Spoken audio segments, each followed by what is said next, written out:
በዋሽንግተን ዲሲ በድንገተኛ ህልፈት የተለዩን የታዋቂዋ የቲክቶከር እናት የወይዘሮ ደንቤቺ ሶርጋጋ አስከሬን ወደ ኢትዮጵያ ሊገባ ነው። ስርዓተ ቀብራቸው አርብ ይፈጸማል ተብሏል። ጥብቅ የሆነ ማሳሰቢያ ከሀዘንተኛ ቤተሰብ ማንም ሰው ቪዲዮ መቅረጽ አይችልም። በጥብቅም በህግም የተከለከለ ነው ይላሉ የእናታችን የደንቤቺ ቤተሰቦች። ቲክቶከሯን የሃና ወይም ማርዬ የእናቷን ስርዓተ ቀብር በተመለከተ ዘሀበሻ ዝርዝር መረጃዎቹን አካፍሏል። በሌላ በኩል የቤተሰቦቻቸው ማስጠንቀቂያም እየተሰማ ይገኛል። ሁሉም ወደ ቀብር ቦታ፣ ወደ መኖሪያ ቦታቸው እንዲሁም አስክሬኑን ለመቀበል ወደሚሄዱበት ቦታ ሲያመሩ መወሰድ ስላለባቸው ጥንቃቄዎች ቤተሰብ መልእክቱንም አስተላልፏል። ይህን ጉዳይም አስመልክቶ አንዳንድ ቦታ ይህ መረጃ ና መልእክትም አነጋጋሪ ሆኖ ቆይቷል። ጠቅለል ባለ መልኩ የእናታችን የወይዘሮ ደንቤቺ ስርዓተ ቀብር ፕሮግራም ዝርዝሩን እናስደምጣችኋለን። ቤተሰቦቻቸው ጋር ኢትዮጵያ አስክሬኑ ከገባ በኋላ ስለሚኖሩት ቆይታዎችን በዚሁ እናስደምጣለን። ከቤተሰብ የተላለፈውን መልእክት ማስጠንቀቂያም በዚሁ እናጋራችኋለን። ሰላም ጤና ይስጥልን ውድ ሀገሬ ልጆች፣ በያላችሁበት ሰላማችሁ ይብዛልኝ። ዛሬም አዳዲስ በሆኑ መረጃዎቻችን ብቅ ብለናል። ለዚህ ቻናል አዲስ ከሆናችሁ ሰብስክራይብ በማድረግ ሁሌም እንለቃቸው ቪዲዮዎች እንዲደርሱ ይሁን። ቀጥታ ይዘን ወደ መጣነው ዝርዝር መረጃዎች ከማምራታችን በፊት ፈጣሪ አምላክ ሁላችንንም ከድንገተኛ አደጋ ከድንገተኛ ሞት ይሰውረን። በተለይ በስደት ያላችሁ የሀገሬ ልጆች ሁላችሁንም ፈጣሪ አምላክ በጤና ሆናችሁ ለናፈቃችሁት ህዝብና ሀገር የምታምኑት ፈጣሪ አምላክ በሰላም ያስገባችሁ። ቀጥታም ይዤ ወደ መጣሁት ዝርዝር መረጃዎቼ በዚሁ አልፋለሁ። የእውነት የኚህን እናት ሁኔታ ብዙዎችን አንገብግቧል። በተለይ የቅርብ ዘመድ ወዳጅ ጎረቤቶቻቸው እማዬ በአካል ይመጣሉ ስንል በሳጥን መጡልን ወይ ያሉ እጅግ ልብ በሚነካ ሁኔታ እያለቀሱ ይገኛሉ። አስክሬናቸውን ለመቀበልም ወዳጅ ዘመድ ተሰብስቦ እየጠበቀ ይገኛል።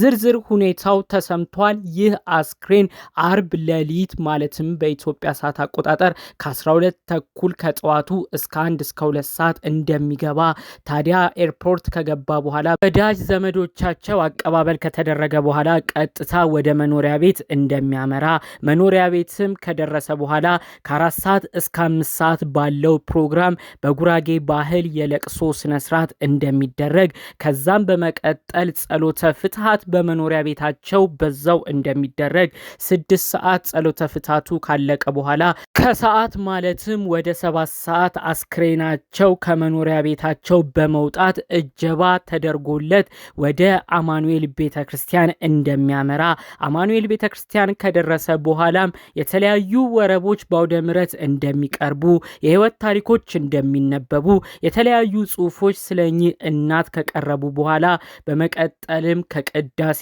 ስነ ስርዓት በኋላ ከቀኑ 9 ሰዓት አካባቢ ስርዓተ ቀብራቸው እንደሚፈጸም መልእክቱ ተሰምቷል። እኚህ እናት በህይወት በነበሩበት ጊዜ አማኑኤል ቤተክርስቲያንን እጅግ ይወዳሉ።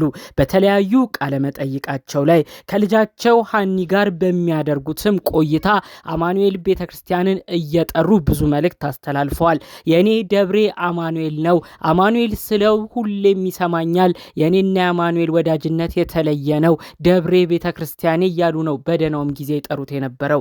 እኚህ እናት ዛሬ ላይ ከአሜሪካን ሀገር አስክሬናቸው መጥተው በሚወዱት እጅግ ጠርተው በማይጠግቡት ደብራቸው ተቀብራቸው በዛው እንደሚጠናቀቅ ነው መልእክቱ ከወዲሁ የተሰማው።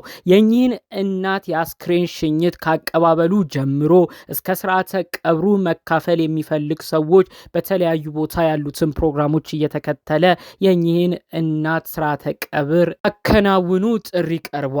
ነገር ግን የኚህን እናት ስርዓተ ቀብር ለመካፈል የሚሄዱ ሰዎች የአስክሬን አቀባበሉ ከቦሌ ጀምሮ በመቀጠልም መኖሪያ ቤታቸው ከዛም ቀጥሎ በቤተ ክርስቲያን በሚኖረው ፕሮግራምና የተለያዩ ሰዓቶች ምንም አይነት ካሜራን መቅረጽ እንደማይቻል ቤተሰቦቻቸው ጥብቅ የሆነ መልእክት ልከዋል። ከተፈቀደላቸው አካላት ውጪ ማንም በካሜራ መቅረጽ እንደማይችል ነው ደጋግመው መልእክት ይሰማልን ብለው መልእክት መረጃቸውን ያካፈሉት። ይህን ጉዳይም አስመልክቶ በቪዲዮ መግቢያ እንደተመለከታችሁት ዛሀበሻ ስላለው የስርዓተ ቀብር ፕሮግራም በመቀጠልም ቤተሰቡ ስላሳሰቡ ሁኔታ መልእክት አስተላልፏል። ከዛ ቀጥሎ በቪዲዮ መግቢያ ያስገባሁላችሁ ከተለያዩ የሷ ቤተሰቦች መረጃ እየደረሰኝ ነው ብላ መልእክት የምታስተላልፈው እህታችንም ይህን መልእክት ጥብቅ እያለች በቲክቶክ አጋርተዋለች።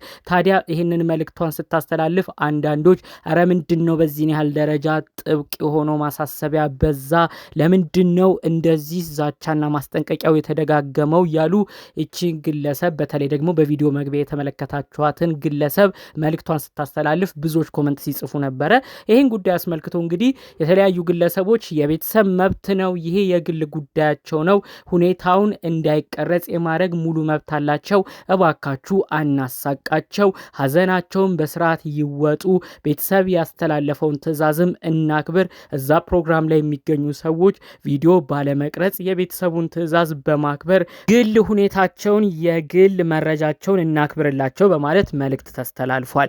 ይህን እናታችንን ስርዓተ ቀብር በተለይ ደግሞ ኢትዮጵያ ሆነው አስክሬን የሚጠባበቁ ሰዎች ከባድ የተባለ ሀዘንንና ለቅሶን እያደረጉ እኚህን እናት አስክሬን እየጠበቁ እንደሆነ ዝርዝር መረጃዎቹ ተሰምተዋል።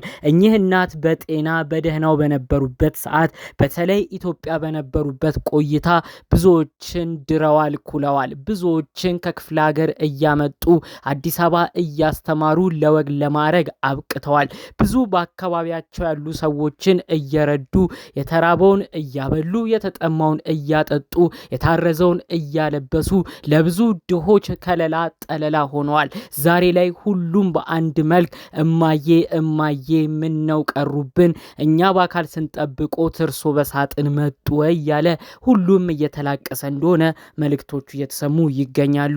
የእውነት እጅግ ልብ ይነካል፣ ያሳዝናል። እኚህ እናት በደህና በጤና እያሉ አሜሪካን ሀገር በነበራቸው ቆይታም ወዳጆቻቸውን እየደወሉ በተለያዩ ጊዜያቶች ይጠይቁ ነበር። ኢትዮጵያ ያሉ ወዳጆቻቸውን በሰርግ፣ በደስታ፣ በለቅሶ፣ በሐዘን በተለያዩ ጊዜያቶቻቸው ላይ ወደ ኢትዮጵያ እየደወሉ ፈጣሪ አምላክ በሰላም ያገናኘን፣ ደስታችሁ ደስታዬ ነው፣ ሐዘናችሁም ሐዘኔ ነው እያሉ በት አሜሪካን ሀገር ኢትዮጵያ ድረስ በየጊዜው ለየወዳጆቻቸው እየደወሉ ጉርብትናቸውን አጠናክረው ነበር የኖሩት የቀጠሉት።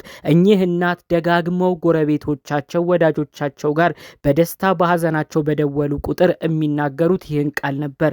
ፈጣሪ አምላክ በሰላም ያገናኘን፣ ሁላችንም እቅፍ ድግፍ አድርጎ በሰላም ያገናኘን ነበር የሚሉት። ይሁን ጉዳይ አስመልክቶ እንደውም ብዙዎች አሁን ላይ ቫይራል እየተቀባበሉት የሚገኝ አንድ ቪዲዮ አለ።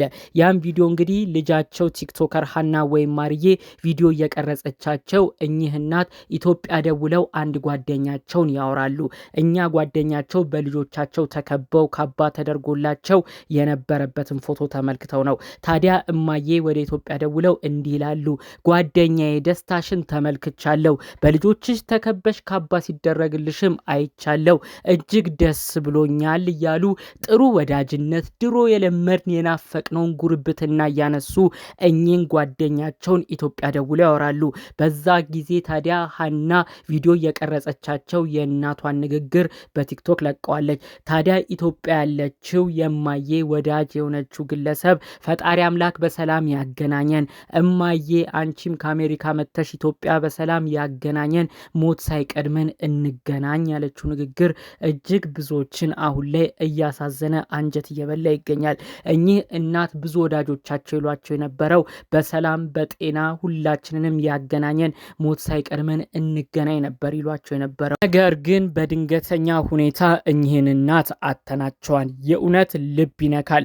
ብዙዎች በአካል ሲጠብቋቸው እማዬ እንዲሆነው መጥተዋል። ፈጣሪ አምላክ ለወዳጆቻቸው ለመላው ቤተሰቦቻቸው እኚህን እናት ሁኔታም ሰምቶ ለመላው ኢትዮጵያ ለደነገጠ ሕዝብ ሁሉ ፈጣሪ አምላክ መጽናናት እንዲያድል የእውነት ከልብ እመኛለሁ። ለእኚህ ተወዳጅ እናትም ፈጣሪ አምላክ ነፍሳቸውን አጸደ ገነት እንዲያኖር የእውነት ከልብ በመመኘት የዛሬን መረጃዎችን እዚህ ላይ አበቃለሁ። በሌሎች አዳዲስ ጉዳዮቻችን እስክንገናኝ ሰላሙን ሁሉ ተመኘሁላችሁ። ሰላም